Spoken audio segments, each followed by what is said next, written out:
Healthy Lifestyle with Lorianne. I am Coach Lorianne, America's #1 take action success coach and strategist, empowering, educating, and inspiring and igniting people like you to take action with jet propulsion.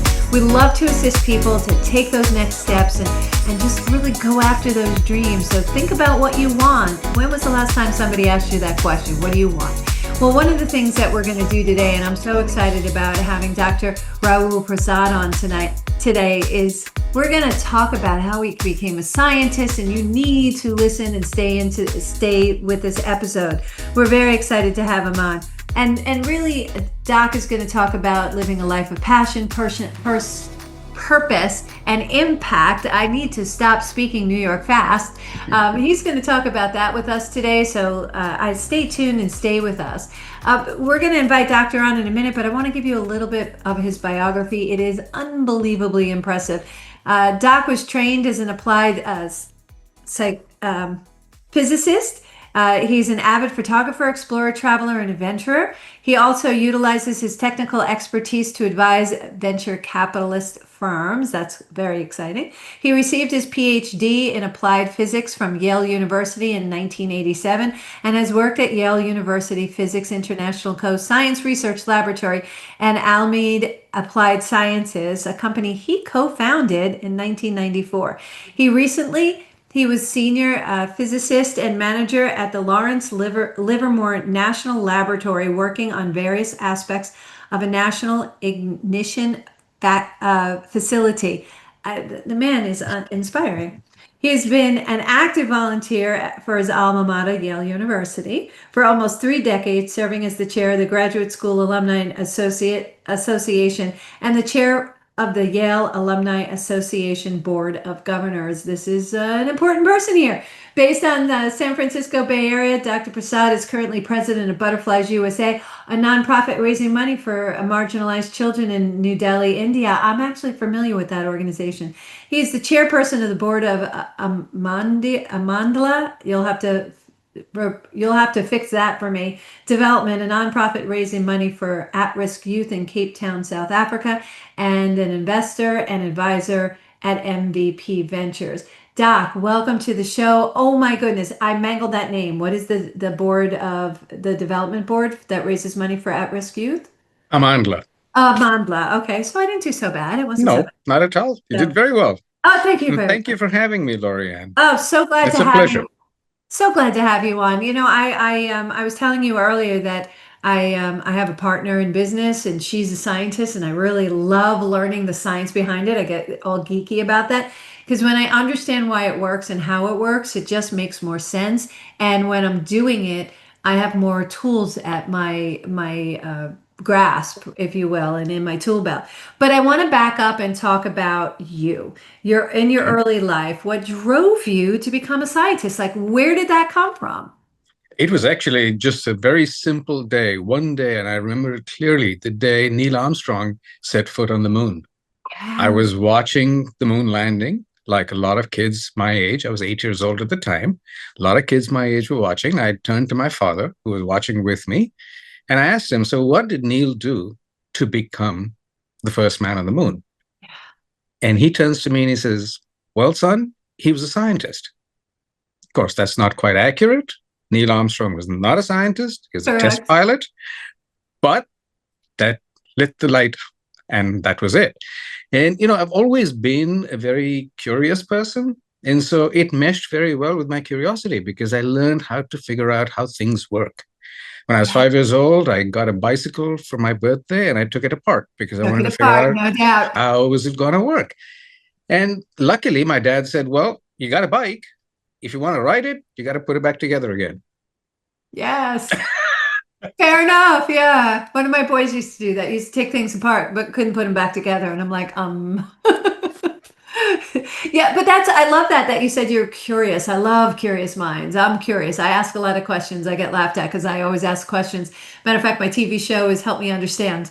So I'm Mhm. always asking questions. Always Always. love learning. And scientific minds are very intriguing to me because you are very curious. Yes.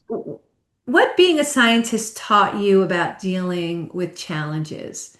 Oh, What I think, it's one of the things which happens when you're a scientist, when you're trained to be a scientist. The first thing you recognize is, so you've got a problem that nobody has solved before. There isn't an answer that is written in a book somewhere that you can go read.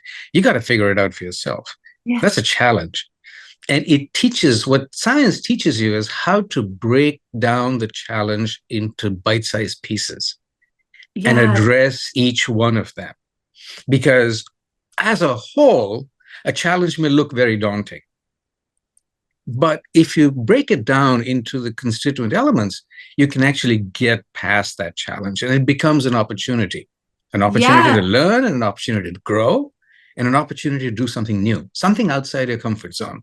Yes. Oh my gosh, I love this so much. Yes. Whenever I talk to clients, I'm like, I need to know your big picture. And then we reverse engineer it to baby Yes, steps to get to it. Because if you look at the big thing, it's overwhelming. And that's why I think a lot of absolutely. people stop pursuing their dreams. Mhm.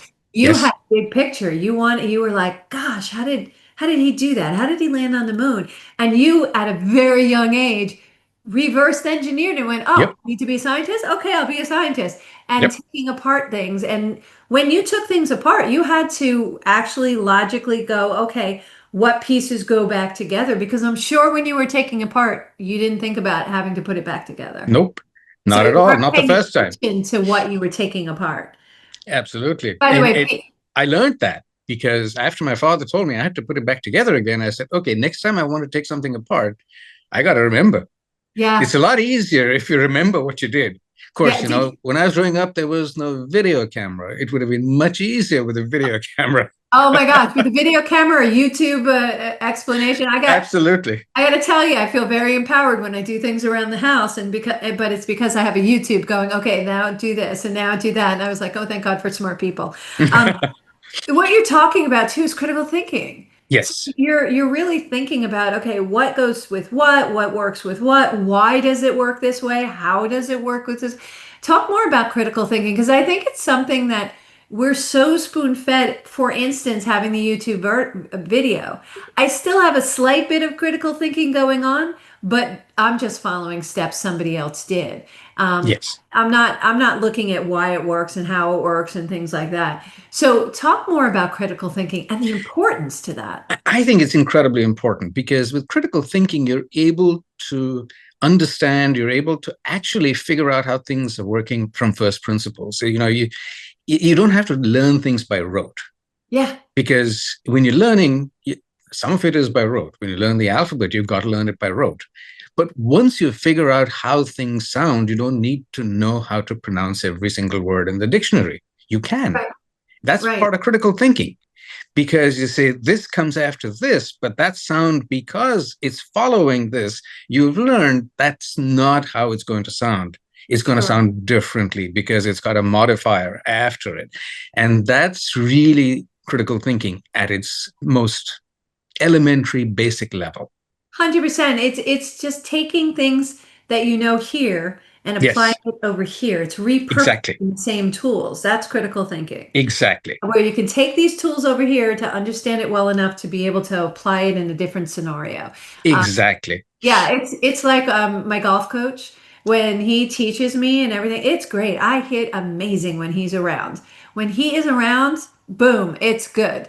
When he's not, I need to be able to apply what he's thinking and the reasons why I have to do certain things or why it went to the left, what I didn't do. I didn't complete my follow through. That's why it went all the way to the left. Or it went off to the right because it's actually off to the right because I didn't do my follow through. Hmm. But if he hadn't taught me that part, I wouldn't have been able to apply it by myself with Exactly. him there. So Exactly. yeah, so it's really good to understand and learn. I'm like, watch, learn, and that's what a lot of teachers do. Is this? It's like try this, watch it, learn it, do it. And I think Hmm. it goes back to the three different ways of learning, don't you? Some Yes, I people think so. some people see it, some people listen to it, and some people have to actually do it. And we're usually Exactly. a combination strongly of two, Hmm. three. We're all three, but we're Hmm. actually strongly a combination. Amazing, amazing. Now, one thing I noticed in the bio that I read, which was amazingly long and impressive. And thank you for Thank all you. the giving back that you do. I think giving back is an important thing. If you've never done it before, it is a really wonderful thing to do is give back. It's Absolutely. one of the things we should do when you're a member of a community is give back into the community and help other people who might not be as fortunate as us. And Hmm. that doesn't mean you have to be rich. It just means that No. giving back. So giving back could be writing a check, but giving back more importantly could also be showing up and helping someone, teaching someone some critical Mhm. thinking about. Exactly. But you're really involved in giving back. What in life made you do that? I know it was a lifestyle in my family. Uh, Hmm. that was just something we did. And when I grew up, that's something I did. And I taught my kids that's something they did. It's just something we do. But oddly enough, I was in a Rotary group up in New York at the time. And this one woman went to do the food pantry. And she brought her son. They had, as an adult, she had never done Hmm. something like that of giving back. So, what inspired you to be such a giving individual? So, it started early on in my childhood. I watched my grandmothers. Whenever a person that was hungry came to the door, they would be fed. It didn't matter who they were, it didn't matter where they came from. Right. If they came and wanted food, they would be fed. And it Yeah. was a small little gesture. My grandfather, my paternal grandfather, spent his career in the accounting service in back in India. And when he retired, he chose to help found a hospital that helped provide eye care for people that couldn't afford it. Oh, And he was so passionately involved with that, so that, when it came time for him to get cataract surgery, he went to that institution. He said, and my father, his son, said, no, dude, you shouldn't do that because, they're not, the good doctors are not that good because they're doing this for free and you need to get the best doctors. And he said, well, oh, if it's good enough for those people, it's good enough for me. oh, I yeah. am going there. So that's kind of the inspiration. And then, of course, you get wrapped up in life and other things happen. You get kids, you get your career. And then it was my kids that actually, funnily enough, taught me about it because in school they learn about giving back and they learn about community service. And they both went to parochial school. And as a result of which, I started thinking, hey, this connects back to my early childhood. My grandfather was doing it. Now my kids are doing it. And that just made sense. Yeah, yeah, it's a full circle there. And Hmm. I love that some of the schools require community service now Yes, in order to graduate. I love that they're taught that giving back element. exactly. And it That, also gets them involved. I think it keeps people out of trouble. I think it oh, I keeps think so. I think and so. And I, ourselves as adults. mhm, If you're giving back, there's many things that come from giving back, and one of the things is it keeps you out of trouble. yes. And I think the other aspect what giving back involves is you actually gain from it. You 100%. actively, you actively gain from it because you're one thing you learn a lot because you meet all kinds of people Yeah. that you would never have met. So that's number one. And number two, in little ways, those people enrich your life Oh, in without so many different ways. it also And reminds you how fortunate you are. you are. Exactly. That's another way. And I think that's very important because we tend to take what we have for granted. We 100%. tend to think that it's going to be there forever. Our lifestyle, our family, our friends, everything is going to be around. When you meet somebody that doesn't have that, you suddenly realize, oh my gosh, this is really amazing that I have it. Yeah, gratitude just sinks in at such a And level. gratitude sinks in. And I Yeah. think that makes you a better person. And I firmly believe that the more good you do, the more good happens to you. Oh, Not yeah. necessarily by the same people, but there's a cosmic karma, if you will, that 100%. is What you around. put out, you get back. It's a You get boomerang. back. Yeah, you get back. I'll never forget it. One Thanksgiving, yeah, I was working with I'm involved with a number of groups. I was working with the Lions, and Hmm. we go to a local restaurant and we cook on Thanksgiving and I loved going to do that. But I always, and I'm going to get misty on this, I always got choked up when they were so grateful. Yes. And I was just like, oh my gosh, you want to give them everything. And we used to load up their dishes like there was no tomorrow and like, take this home, take this wherever you're going to go. And it's a beautiful thing first of all, you get out of your head. Second of Yes. all, remind you how amazingly fortunate you are, and that, we're taught by our media and by our culture here in the United States, looking for more, looking for more, looking Hmm. for more, and not really appreciating what you have. It kind of is Yes. underlying to Toy Story. It's like you had this toy all along. You forgot about it because you had all Yep. these other toys, and this was your favorite toy all along. Just go back to basics. It was a Yep. really nice adult underscoring on that one.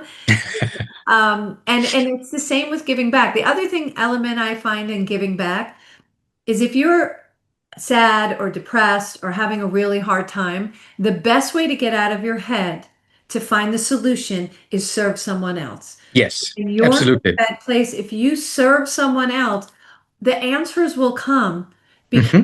now you're not stuck in your brain. Exactly. You're working from your heart, and then all of a sudden those answers just start easily pouring in. So I really recommend any of the listeners, if you're just having a rough time and you're just feeling life is really getting hard, go out and serve someone else. Go out and say thank you to someone else. And it could be as little as just opening a door for Yep. someone else and giving them a smile and making eye contact. That's Absolutely. the service. Absolutely. I think smiling makes your day. You smile, the other person you walk by, they might smile back at you. Yeah. And it's so much nicer than walking by somebody with a grimace in your face, Yeah. because that's also infectious. And the other thing I like to do is when I see somebody do something nice, I like to let them know that I saw that. Yes. I was at the local Alameda police station to get my car inspected. And I had to go to the reception desk, and the person was dealing with a person who had come in to pay a fine to get his car out of the impound lot because it had been towed. He'd left it on the street. Oh, The lady was talking to him, and she was so understanding, listening to his story, listening to the fact that he parks it every day. He normally comes out, but he was tied up on a phone call. He was 5 minutes late, and the oh, guys came and took the car away. And he left, and he had to pay them money, but he left with a smile on his face. When it was my turn, instead of asking her about getting the car inspected, I went straight up to her and I said, I'm going to take a minute of your time to tell you that what you just did made my day, because I actually saw a person treat another person with kindness yeah. in a place where you don't expect people to be treated with kindness. Yeah. Anybody that has an interaction with the police department tends to wind up having a negative reaction to it. And Right. here I saw the positivity. And she missed it up. And she said to me, "You've made my day. Nobody in all of the 30 years that I've been doing this job has ever told me I've done a good job. Oh, You're the yeah. first person." And I said, so that little taking of 1 minute of my time made her happy, that made Yeah. me happy. Yes. And I dare say that she's going to go back and do her job with that much more vigor and that much more kindness, Yes. because she says, somebody noticed, Yeah. a Well, random stranger. yeah, well, we all want to be seen and heard, Of right? course. And so when you do see that and acknowledging that and making note of that, we make note of all the bad stuff. Of We course. spend Everybody more does. time making note of the good stuff. And that's why, every week I'm like, look back on your week and celebrate some of the good stuff. They could be small little steps, but celebrate the good stuff that you've done.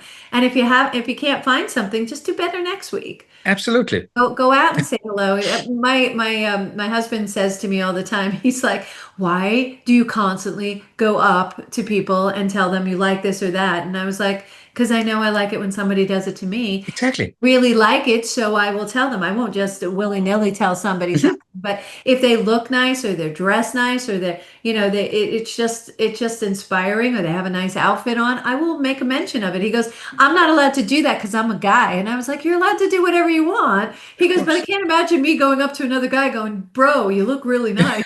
And I was like, "Okay, that's fine." I said, "Well, I can and I do. And it's because I know how I feel when somebody's Mhm. time to do it for me. So I like to point it out because somebody's taken the time to do that. And you know what? It makes them feel good. The other thing is look up. My mother used to Yeah. say that all the time is look up, make eye contact with other people. Mhm. In the time of having cell phones and stuff like that, making eye contact is difficult to do apparently these days. So doing that is a little act of kindness, but your volunteering is way more than that. And when we talk about this, I really love talking about all the different elements. And you're involved in like 3 or 4 different Yes. volunteer organizations.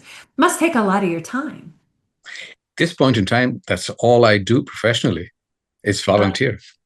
I love that. I think that's great. I think when you're listening to Healthy Lifestyle with Lorianne, I think when we come back, I really want to get into more about what propelled you to get involved in volunteering for Yale. Yes. I think this is an exciting topic in and of itself. So, so much more to come, so much more to talk to you about, Doc. Everybody, we're going to take a short break. You're listening to Healthy Lifestyle with Lorianne, and we will be right back.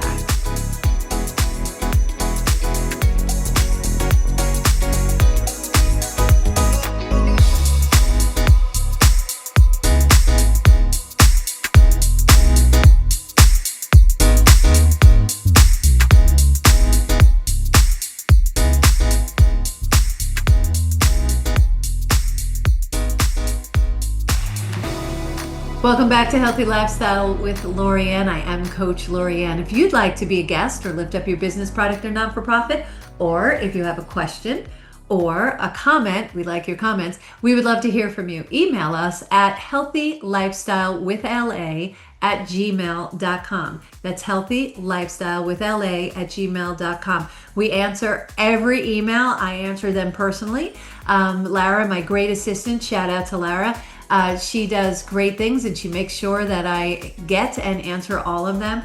And we'd love to hear from you because a lot of times you inspire us to bring certain guests on. So please send us your email at healthylifestylewithla. Now, back to some yumminess goodness. We've been speaking to Dr.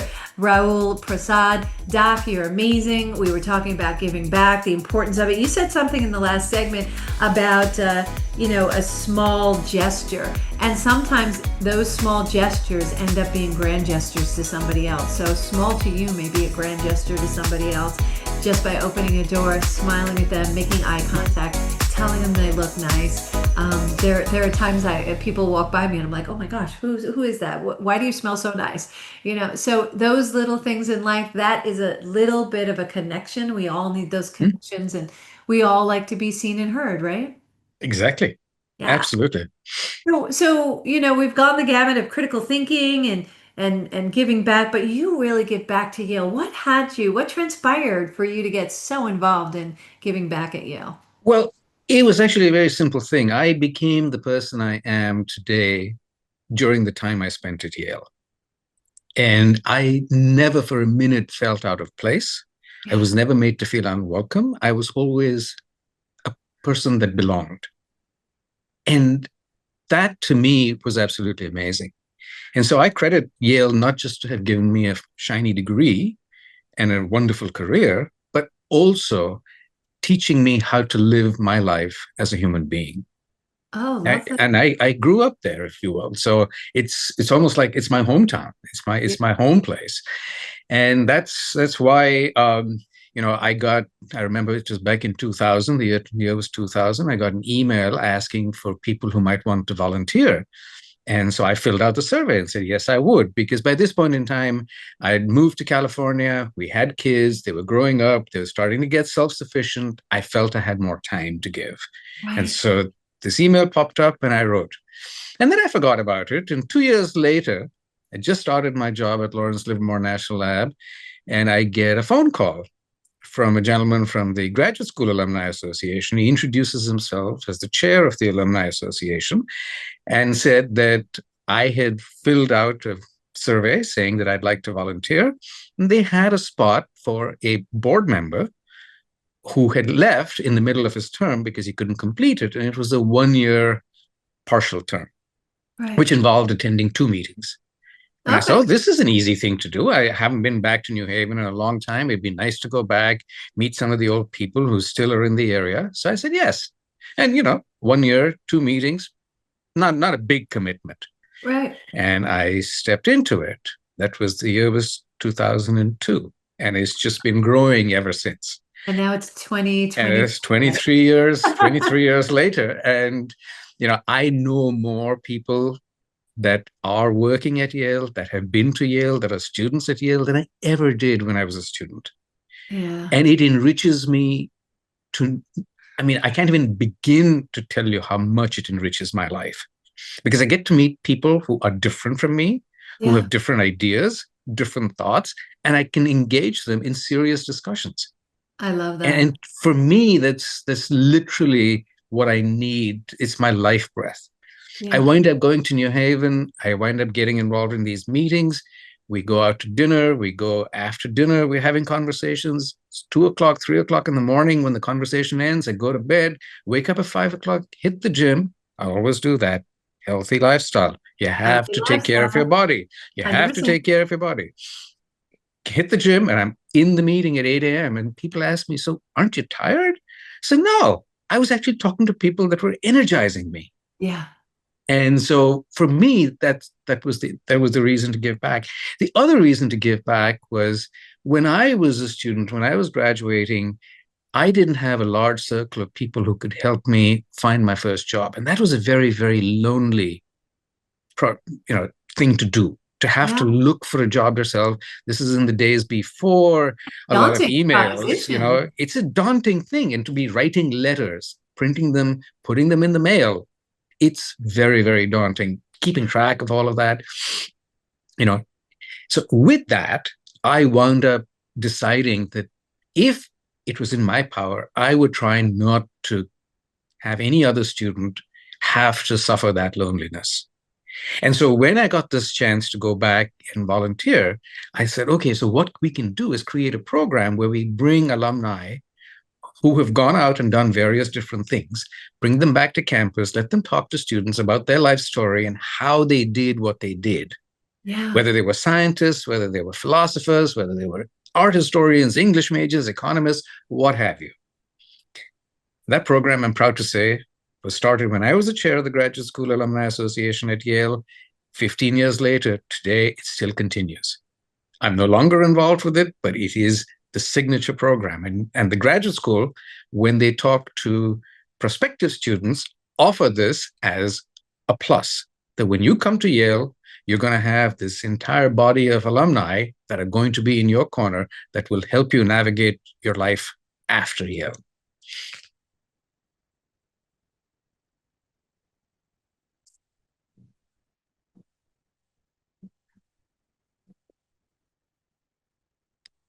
Did I lose you there?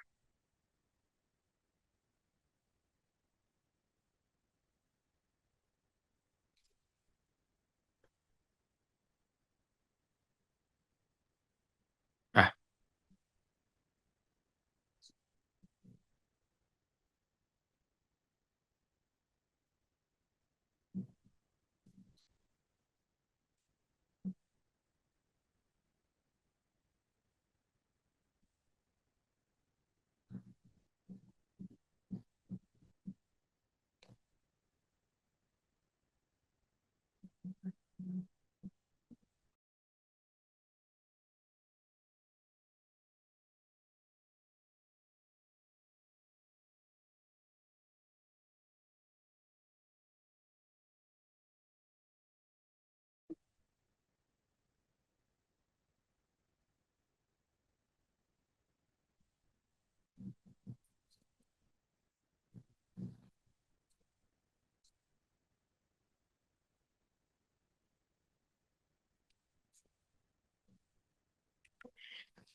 So sorry. Thank you for No waiting. worries. No worries. Start that whole second segment over. We got 6 minutes Yep. in.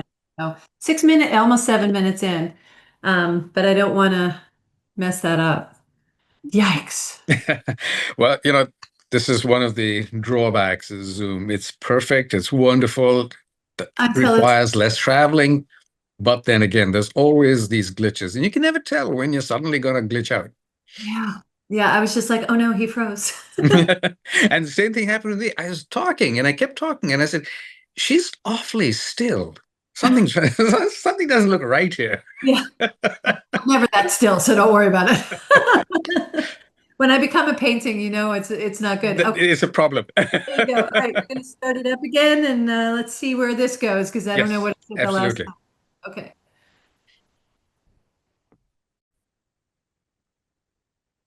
Welcome back to Healthy Lifestyle with Lorianne. I am Coach Lorianne. If you'd like to be a guest or lift up your business product or not-for-profit profits, or if you have a question or comment, we would love to hear from you. It's important we answer all of your emails personally. And Lara, my great assistant, she will make sure that I answer every single one. And we would love to hear from you. Some of your suggestions have brought on some of our best guests, so we appreciate you. Email us at healthylifestylewithla@gmail.com. That's healthylifestylewithla@gmail.com.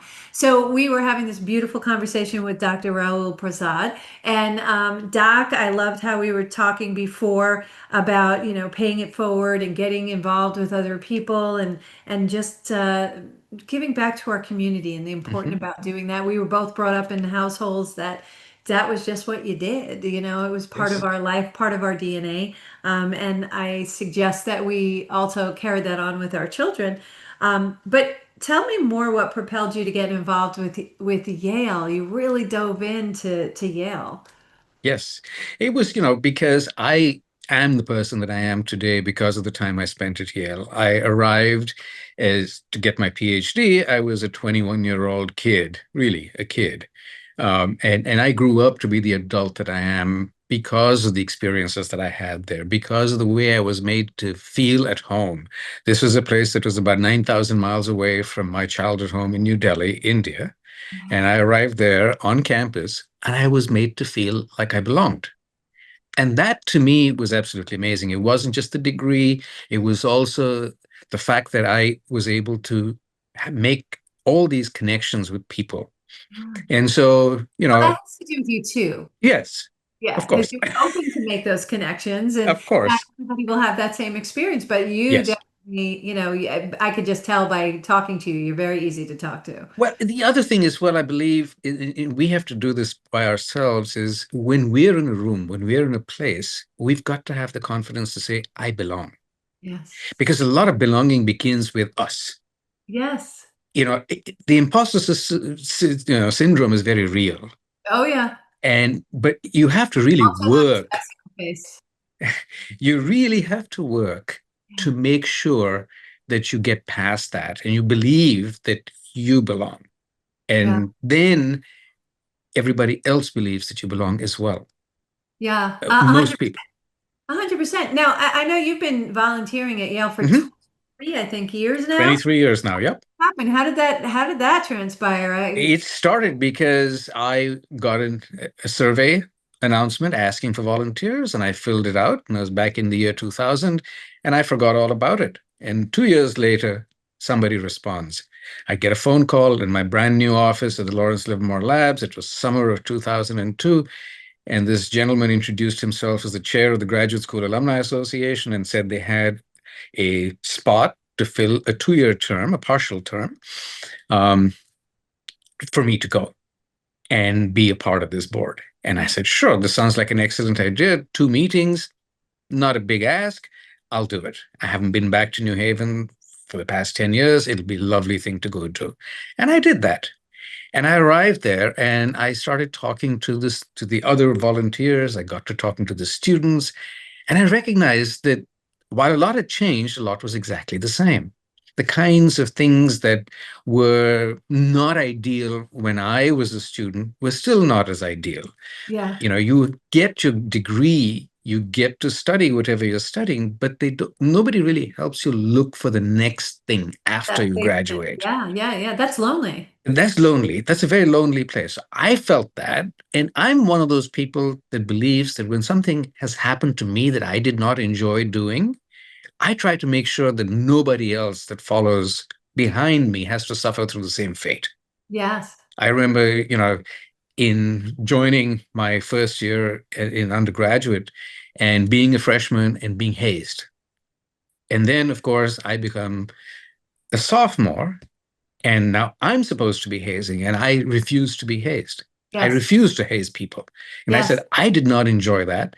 And I was laughed at. My classmates did not appreciate it. I was looked down upon. And in fact, I got hazed a second time around because I refused to participate in the hazing. But Right, I right. said, I am not doing it. This is not me. It's archaic.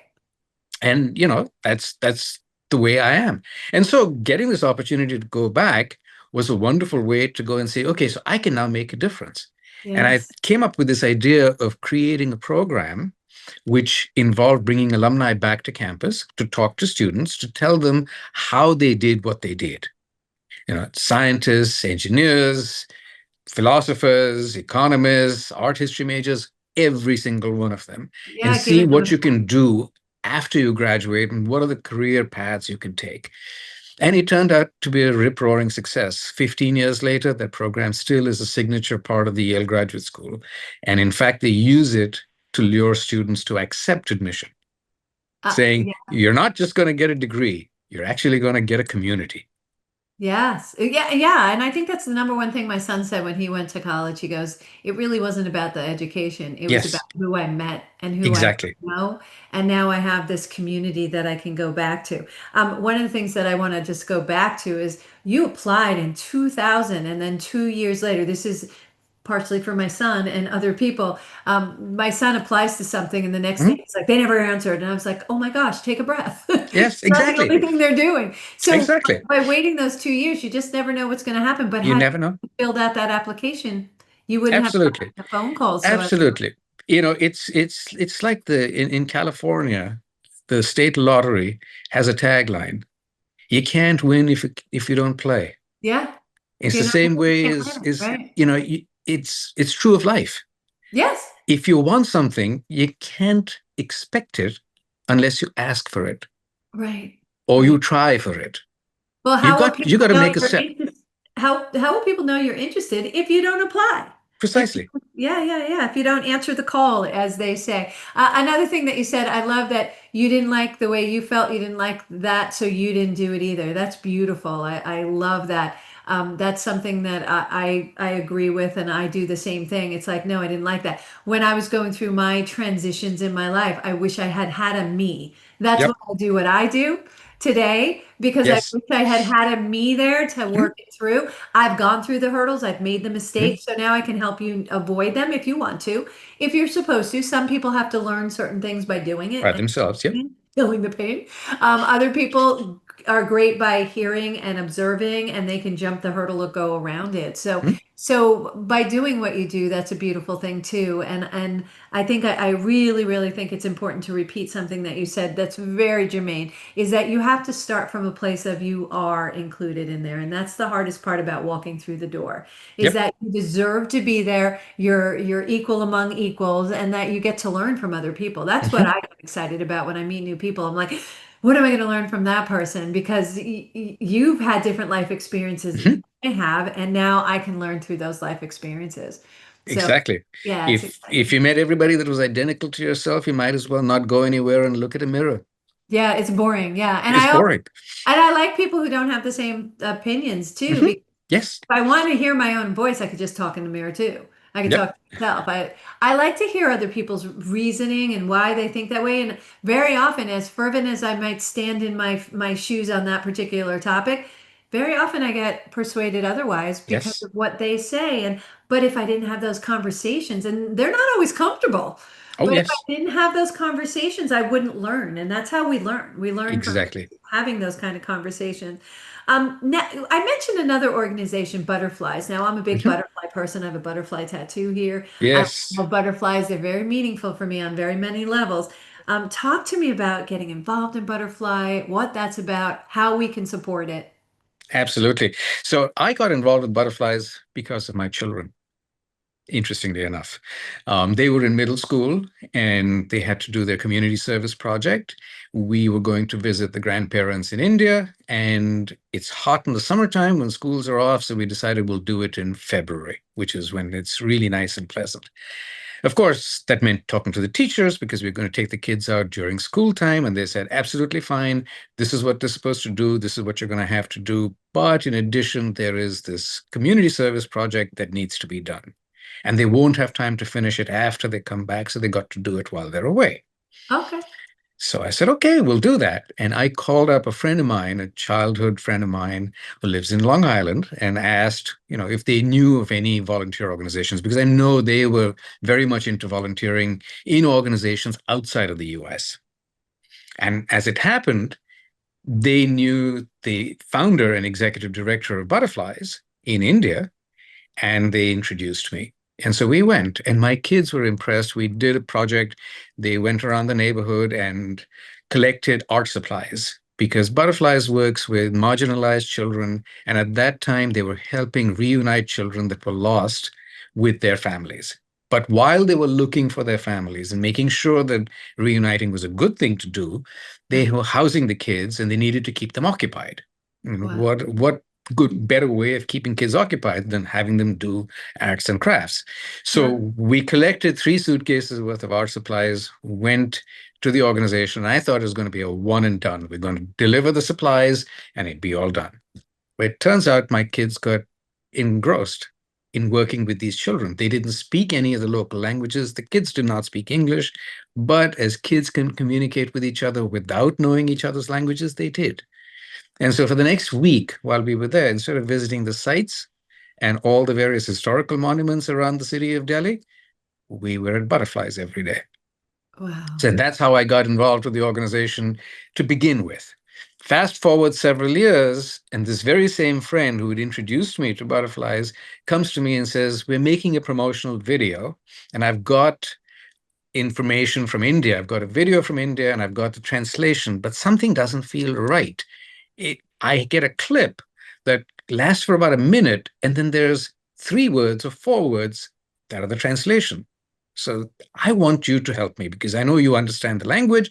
So sit with me and help me figure out whether this is really the translation or if it isn't, Tell me what the real translation is. And I did that. In the end of the thing, he looks at me and he says, I've been listening to you talk. I'd love to have you narrate our videos. I said, I can see okay. that. You have a good radio voice. So there we go. And that was 10 years. And I've been the voice of Butterflies USA, raising money in the US Love for it. kids that live in the streets in New Delhi, and now beyond that, surrounding areas as well, to help them have the opportunities that I had because of my privilege. Love it. Love But it. Love it. they don't have that. Just this year, we had 38 children take their board level exams. The 10th grade in India, you have a board level exam. 12th Yeah. grade, you have a board level exam. All 38 of them passed.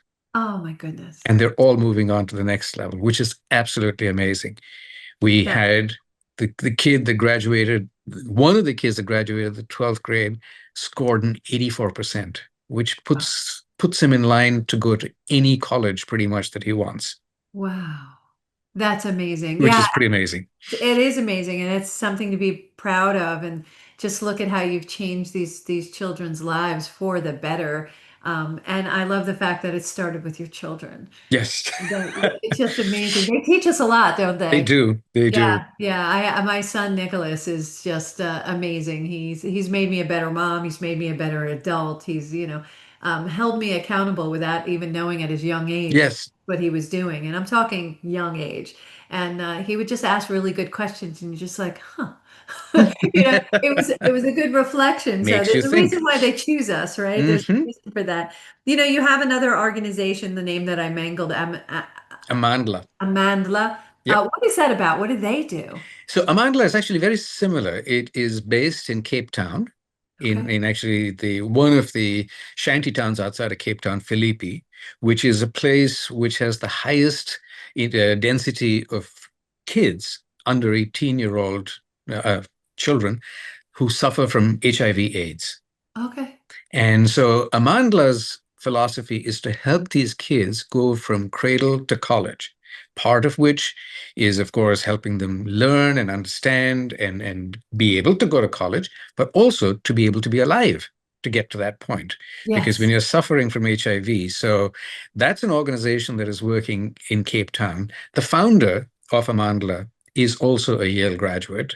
And my work with butterflies and my work with Yale had all of my Yale associates know about my work with butterflies and listening to the videos that I narrate. Um, they knew about it. And so a mutual acquaintance told Scott, the guy who founded Amandla, hey, you should contact Rahul. He's going to be able to help you raise money in the US for your organization. And so Scott and I met in 2018 in a cafe in San Francisco, and I was telling him everything that I know about raising money for kids and volunteer programs. And he looks at me at the end of the 90 minutes. It was supposed to be a 60-minute conversation, but it lasted for 90. He looks at me and he goes, I've been drinking from a fire hose, and I could try to replicate what you've done, but why don't you join me and help me create this organization? Brilliant. And I said, okay.